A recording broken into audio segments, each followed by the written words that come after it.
Celebrating 25 years of commitment to Guam, Micronesia, and the CNMI. Cars Plus Hyundai, home of the Kona electric vehicle, an electric heart with an SUV soul. Test drive yours today at Cars Plus. McDonald's of Guam, I'm Loving It, and King's Restaurant, serving your local breakfast, lunch, and dinner favorites for over 45 years.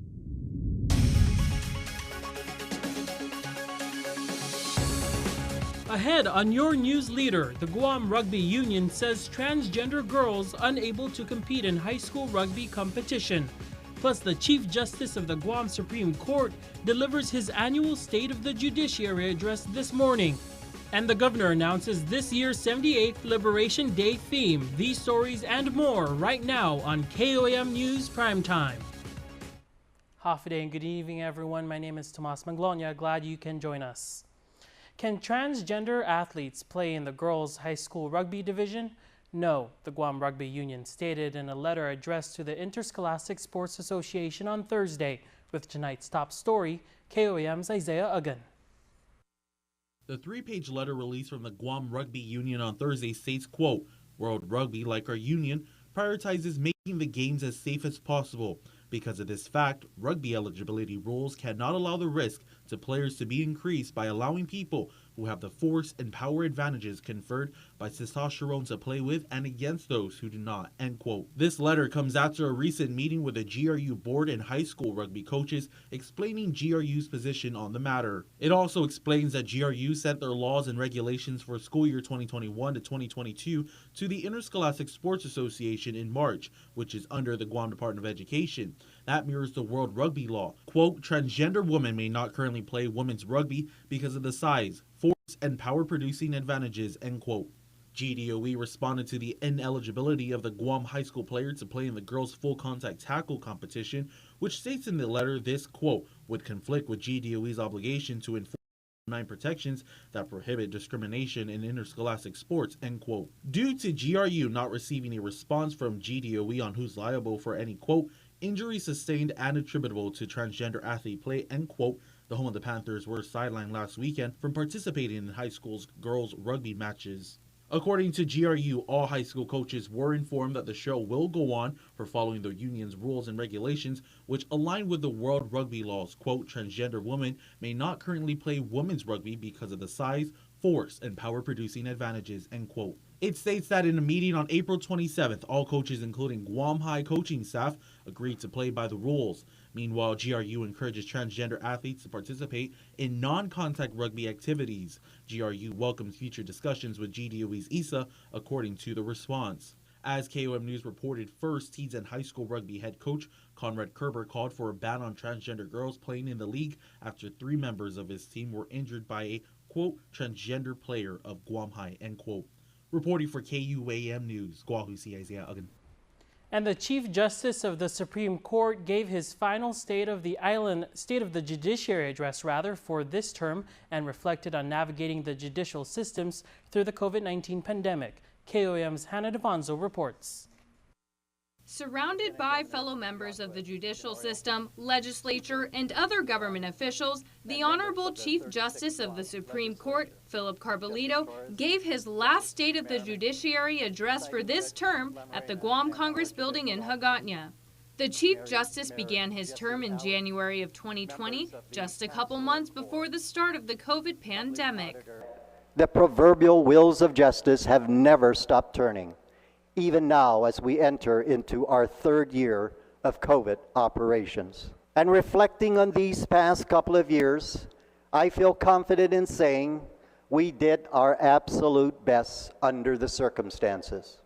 While many things paused during the pandemic, the judicial system didn't, as cases still needed to be heard. This past year, our trial judges held nearly 23,000 hearings, with roughly 17,000 of those conducted remotely. Although utilizing virtual platforms for hearings took longer, it also had newfound benefits. Even after a pandemic, restrictions subside, virtual platforms are here to stay.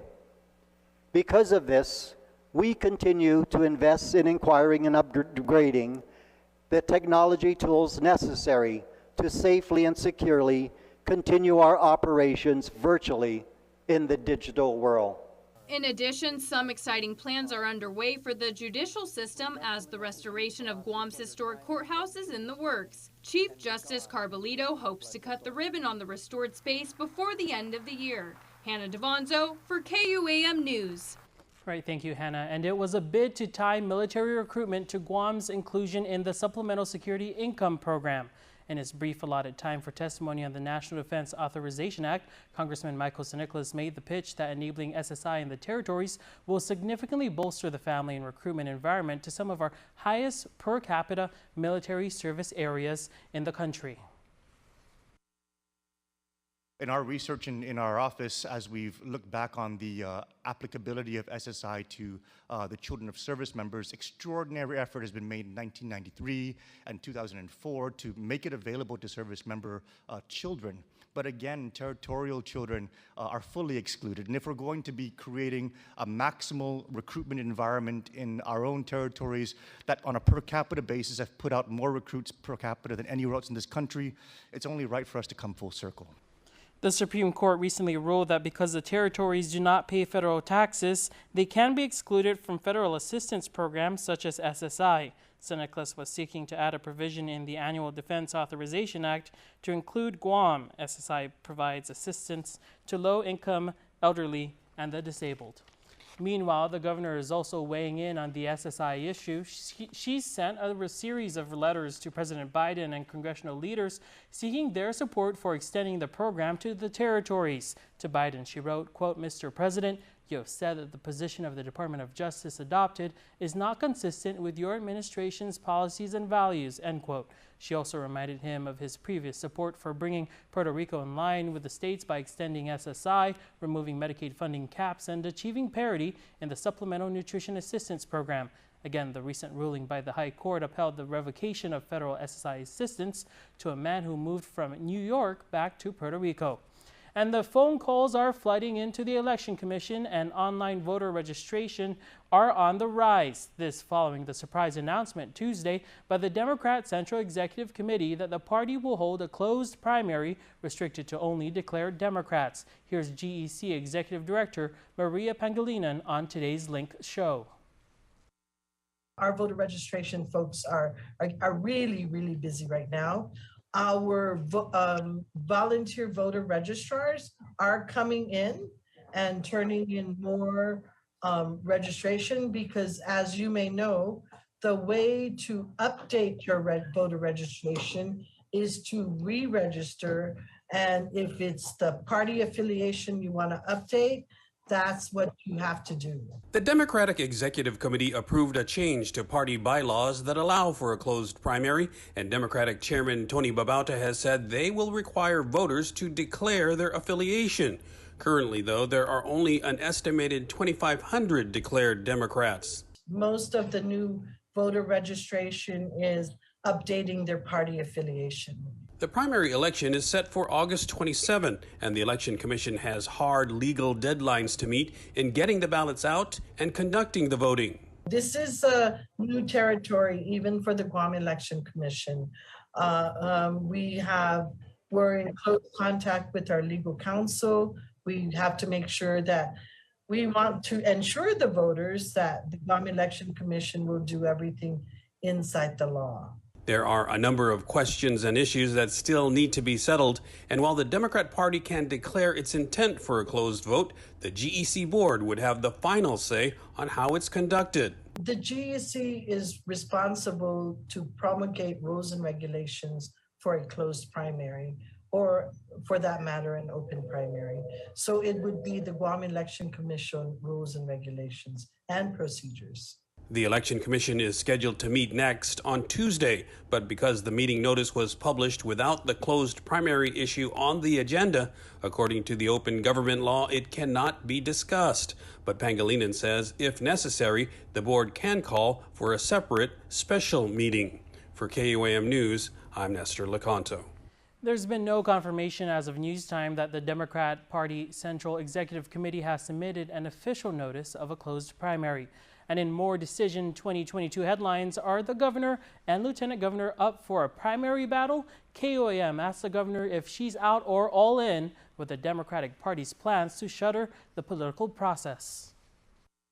No comment. Actually, the chair of the party has met with GEC to work out whatever details, so I haven't gotten any report back, so no comment on it. In a previous statement to the media, gubernatorial candidate Congressman Michael San Nicolas and his running mate Sabrina Salas Matanani floated the idea of an independent ticket if the party's tent is closed off. And we'll be right back after this break. Still to come, lockdown at Untalan Middle School and an update on the Dededo pool. These stories and more up next. If you really want to find out what you're made of, you can forget the personality tests and social media quizzes. Because the only way you're ever going to know is by heading into the big, wild, raging, so damn beautiful it hurts world and finding out for yourself. Were you born to follow a path, or were you born free? These are the things we thought about when we made the new Grand Cherokee. Made for what you're made of.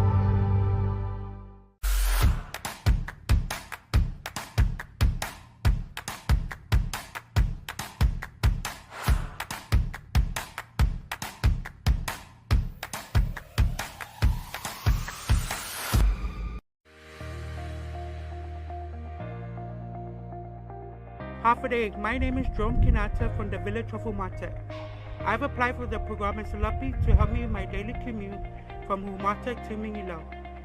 Thank you to this administration for the program in Salapi.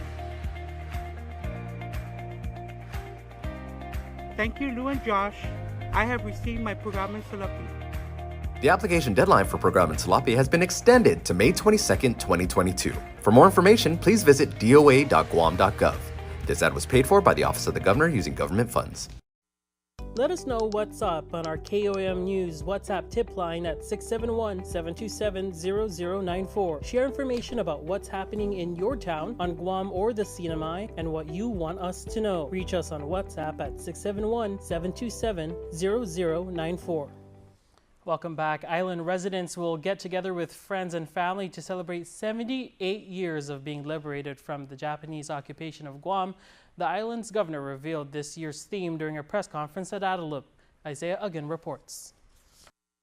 For the first time since 2019, Governor Lou Leon Guerrero said during a press conference this afternoon that Guam will resume our traditional celebrations and commemorative events for the 78th Liberation Day. We are hosting our annual parade.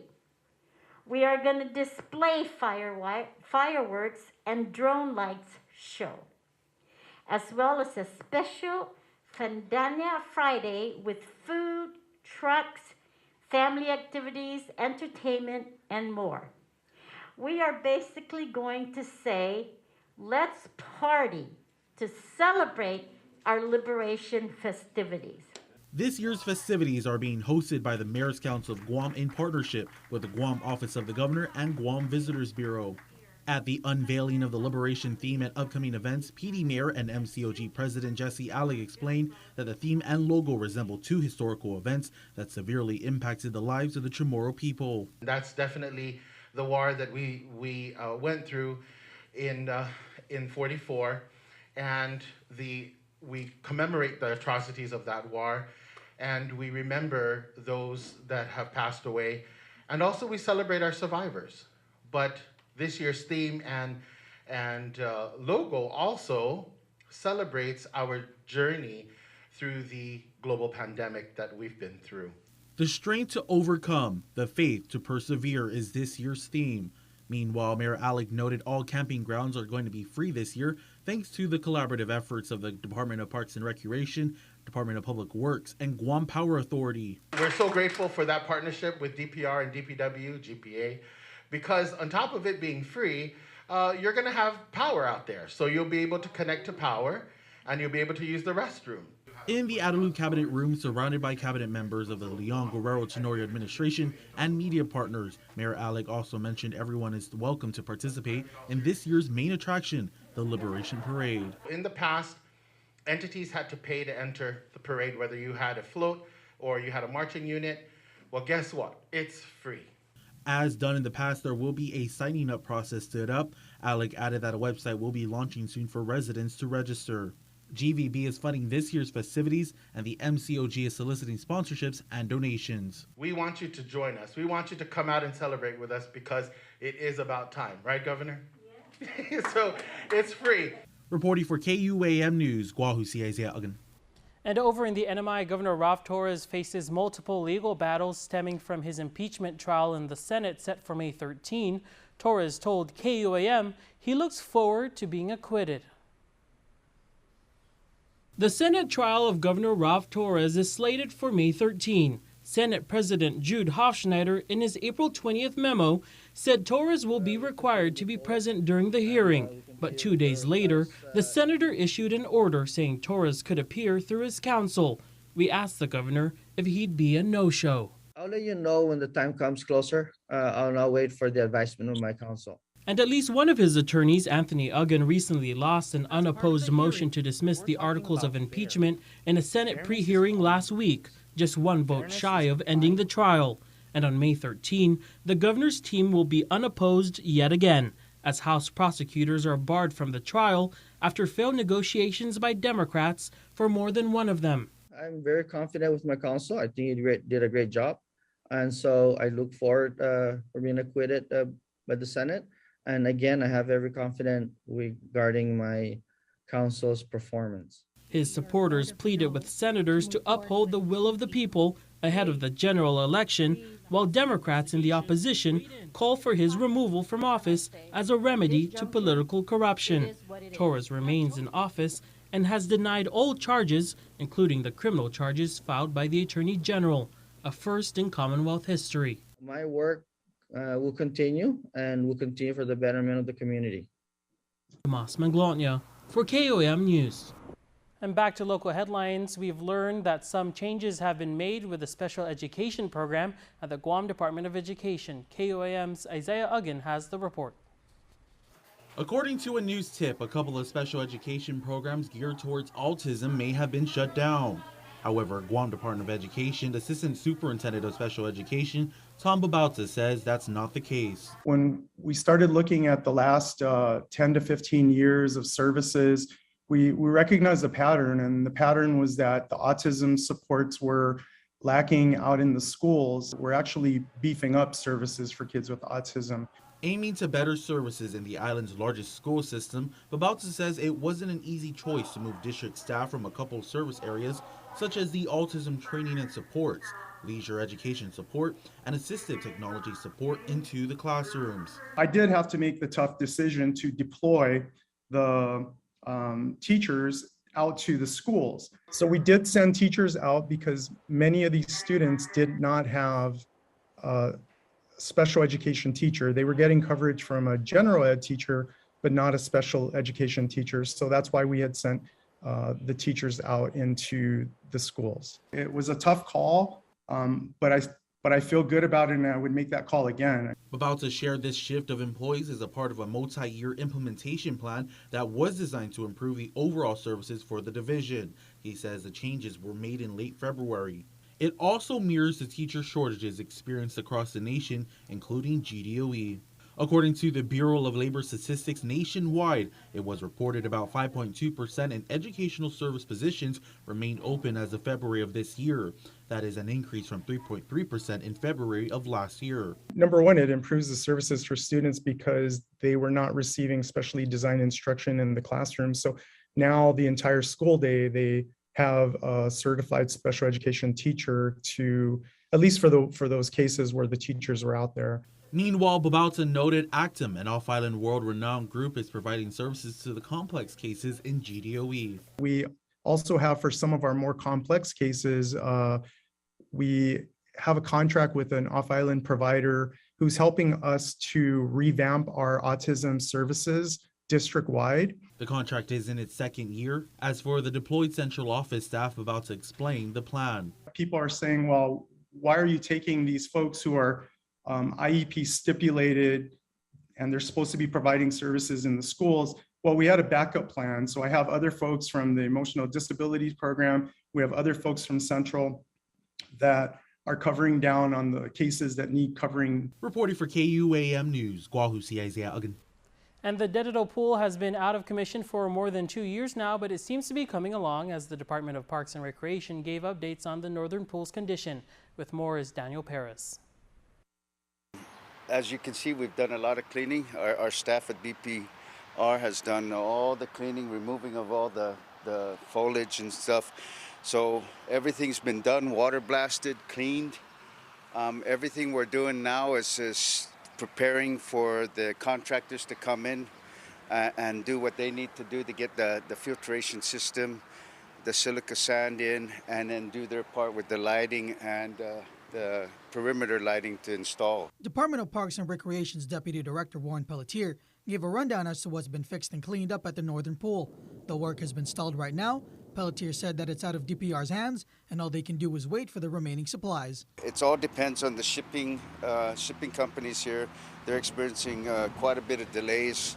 Most companies have delays in their products coming in, and so the contractor is also experienced delays in getting their equipment in. DPR officials confirmed that one of the supplies, the silica sand, is already here on island, and the only materials they're currently waiting on are the filter covers and other equipments needed to fix the pool and install the lights around it. Pelletier confirmed that once all supplies are in, work will begin right away. The completion of the Dededo pool is now scheduled for the end of June, and DPR hopes that it will be open when summer rolls in. We look forward to reopening and providing the Dededo complex for our people. Daniel Perez reporting for KUAM News. And Saturday marks the 22nd National Prescription Drug Take-Back Day. According to a 2021 statistic, the Centers for Disease Control and Prevention estimated that over 105,000 people died in the U.S. in a 12-month period as a result of drug overdoses. In an effort to combat substance abuse, the Drug Enforcement Administration is inviting the community to come anonymously dispose of their unneeded medications from 10 a.m. to 2 p.m. on Saturday. Drop-off sites include the Agana Shopping Center, Anderson Air Force Base Exchange, Inalahan Mayor's Office, Dededo Senior Center, and Naval Base Guam. And stay tuned. Up next is sports and your birthday shoutouts. Keep it here.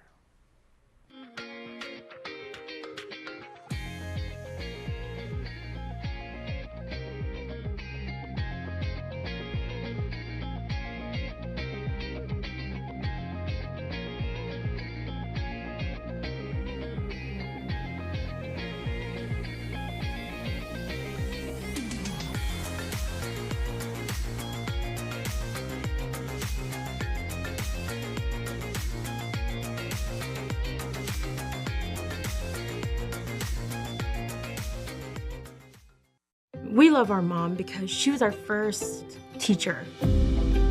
She's the center and she's the glue. She's the architect of our world. She's the reason why we are connected to not just each other as siblings, but to our culture, to everything in our life that has significance. She's the beginning of all of that.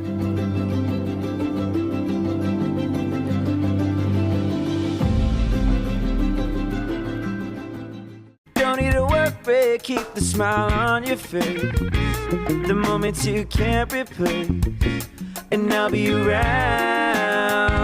Whoa. You can count on me, you can count on me for life. Wherever life takes you, we're always here for you. Calvo's Insurance. Count on us for life. KUAM Sports is brought to you by Docomo Pacific. Better together.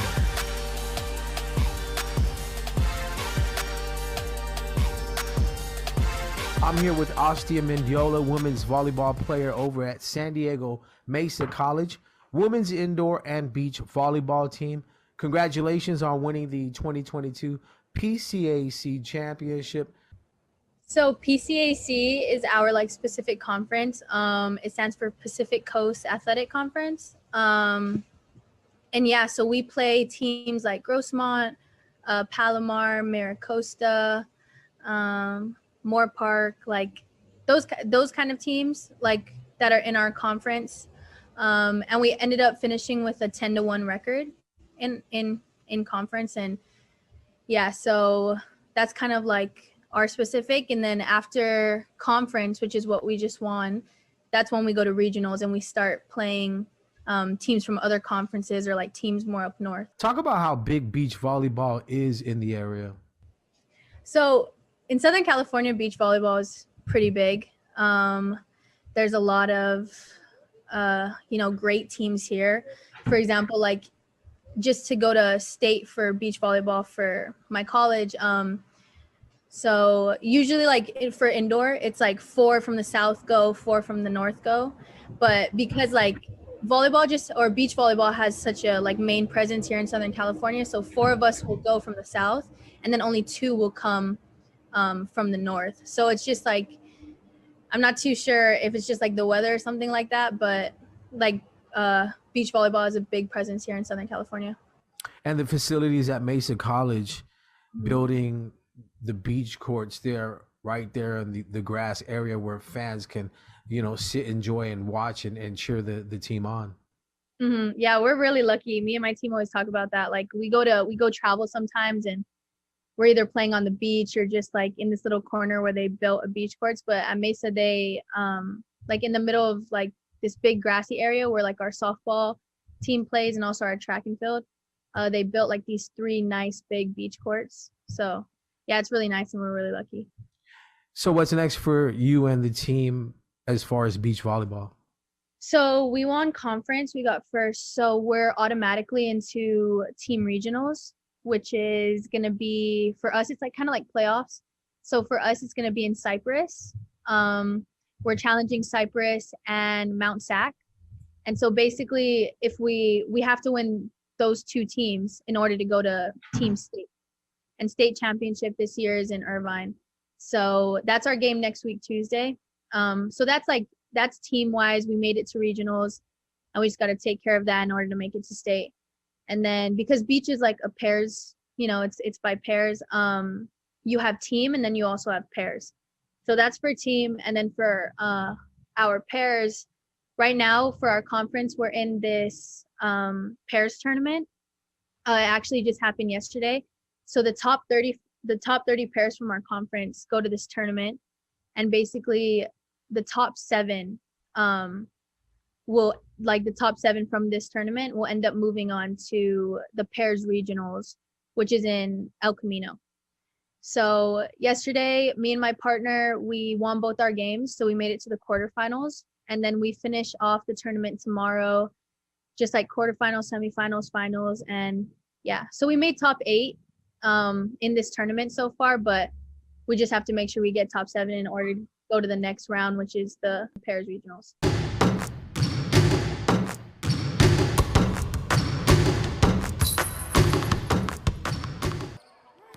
MVP Stars basketball player Joe Bloss was balling out. Bloss with the open lane to the rim. Don't mind if I do. Divine Cox leading the way for the Bombers. Step back, fadeaway, drops in for the bucket. Darren Hetchinova with the drive. Dumps the ball off inside to Will Davis, who passes it back out to Hetchinova. D. Hetch pulling up with the mid-range. KFC working the ball around inside, outside. Dish to Jaden Finley for the deep ball. Drano. Finley was getting buckets. JP Cruz is always getting buckets. Off the miss, Davis with the rebound. Outlet pass to Cruz. JP off 1 foot with the 3. We see you. Got him.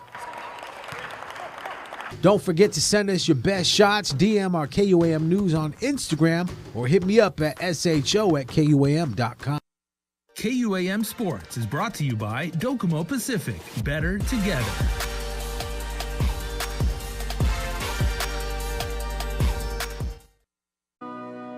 I have a phone. I have no TV. Ooh, TV on phone. Get live TV on your phone or any device with DTV Plus from Docomo Pacific. Watch live channels or stream from your favorite apps on any device, all from your home Wi-Fi. No cable lines, no hassle, more savings. All for only $35 a month with your link bundle. DTV Plus, your cable TV on Wi-Fi. Ooh, TV on phone. Guam's auto appearance specialist, Elegant Reflections, has been providing the automotive industry with professional detailing and car care products at its highest quality, from complete detailing, full interior detailing, exterior detailing, headlamp restoration, hand washing, seat and carpet shampoo, engine degreasing, undercarriage cleaning, paint sealant, fabric protection, paint oxidation removal, and so much more. Visit us at our new location. Call 646-5555 for an appointment. Elegant Reflections, Guam's auto appearance specialist. Over 20 years of experience. It feels like we're in a time loop. Because we get white hot ranch nacho fries every day? Yeah. Same dip, different day. Spice up every bite with the new white hot ranch nacho fries at Taco Bell. Welcome back. We wrap up the show with your birthday shout-outs. Here's Jason Salas. Steven Santos on April 29th. You turned 26 this year, and happy birthday from all of your loving, adoring, respectful family. Your shout out says, and they sent this to us, you are always thought of in a very special way, Steven, and we wish you the finest things in life, today and each and every day. Man, Steven, that's 365, man. And we at KUAM and Cold Stone Creamery, we send you our very best too.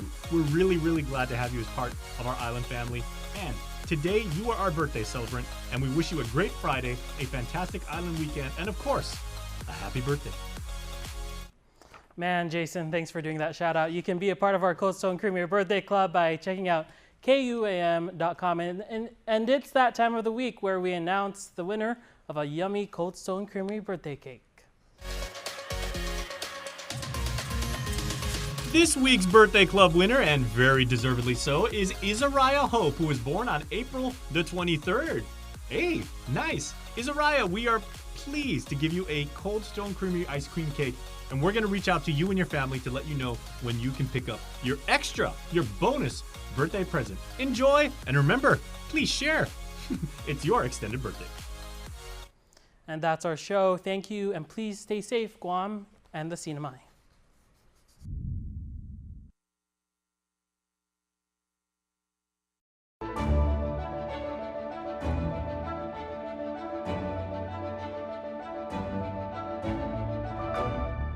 Hafide and Mogasin, and welcome back to another